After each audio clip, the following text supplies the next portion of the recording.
not making enough, that middleman potentially still not making enough for housing to also be taken off of the table. You all know this New York market. that $200,000 jump that players are going to make, that's before taxes, that's before what they would have to pay for a potential housing market in the state of New York. So I still am focused on our middleman. Again, I think it's a starting point. I'm happy with them finally coming back to us with a proposal, but I think there's a lot more that we can do to protect our middleman, even with our jump of salary. That was Natasha Cloud speaking about the latest CBA negotiations. And if you don't know, there's about a week left. The deadline is March 10th, and the players and WNBA have to reach an agreement at that point. If not, there will be a delay in the draft and in the season. Now, initially, when this whole thing began, all the players are on the same page.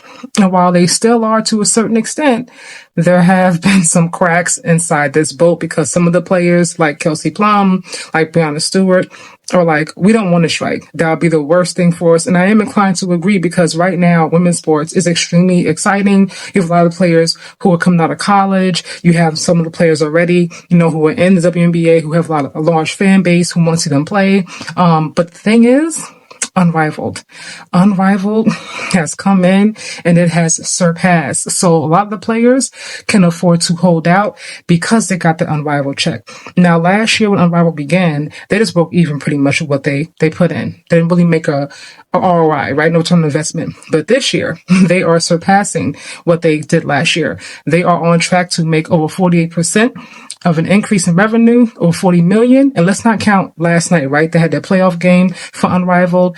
Barclays Center, over 18,000, completely sold out, and they made over $1 million alone in that game. So Unrivaled is doing quite well, but not everyone plays for Unrivaled. So now you have some of the players who are like, hold on. All right. We want everything to go where we want it to go, but they're ready, a little bit more willing to compromise now, because now WNBA, they have agreed to revenue share. And some of the players like Natasha Cloud, okay, well, that's great. That's a great starting point. But still, what about the housing? Now, she plays for the Liberty, right? New York is a very expensive market. Hello, I'm in New York. It is not cheap to live here at all. So if you get paid $200K, right? And then your housing's not included. Living in New York is it's expensive. And again, that is before taxes. It's not after taxes. You're not going to take home $200K and then trying to get an apartment here or a house. It's extremely expensive. I mean, you can go through that on just rent costs alone. So there's about a week left for them to come to an agreement.